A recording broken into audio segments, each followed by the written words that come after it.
അപ്പോൾ ഗൈസ് നമ്മൾ ജിമ്മിനൊക്കെ പോയി വന്ന് കുളിച്ച് സെറ്റായിട്ടൊക്കെ നിൽക്കുന്നുണ്ട്. അപ്പോൾ ജിമ്മിന് പോയി തുടങ്ങി കഴിഞ്ഞാൽ എനിക്കൊരു പ്രത്യേകതയുണ്ട്. ഞാൻ എന്താ ഡയറ്റ് എടുക്കും. അപ്പോൾ ഡയറ്റ് എടുക്കാന്ന് വെച്ച് കഴിഞ്ഞാൽ സലാഡും ഈ മുട്ട പുഴുങ്ങിയത് മാത്രം കഴിക്കണമെന്നൊന്നുമില്ല.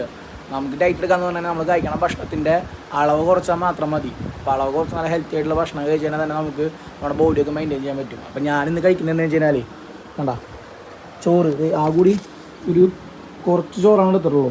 ഇത്ര ചോറ് അതിൻ്റെ കൂടെ തന്നെ ഇത് എന്തൊക്കെ അറിയും, ഇത് കോവയ്ക്കാന്ന് തോന്നുന്നുണ്ട് കേട്ടോ. ഈ സംഭവമാണ് ഞാൻ കഴിക്കുന്നുള്ളൂ. ഇത്രയാണ് എൻ്റെ രാവിലത്തെ പരിപാടി എന്ന് പറയുന്നത് കേട്ടോ.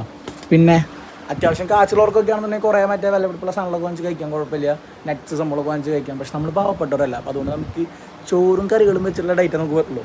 അത് വൈകുന്നേരം ആകുമ്പോൾ ചപ്പാത്തിയും എന്തെങ്കിലും ചെറിയ കറി അങ്ങനെയൊക്കെ ആയിട്ട് ഡയറ്റ് എടുക്കാനേ പറ്റുള്ളൂ. അപ്പോൾ എന്തായാലും ഡയറ്റ് എടുത്തിട്ട് നമ്മുടെ ഈ ഒരു എൻ്റെ എത്രാമത്തെ വയസ്സ് ഞാൻ പറയുന്നില്ല, എൻ്റെ ഈ ഒക്ടോബറിൽ പറഞ്ഞ പിറന്നാളാകുമ്പോഴേക്കും വേണം കുറച്ചിട്ട് ബോഡിയൊക്കെ സെറ്റ് ആക്കണം.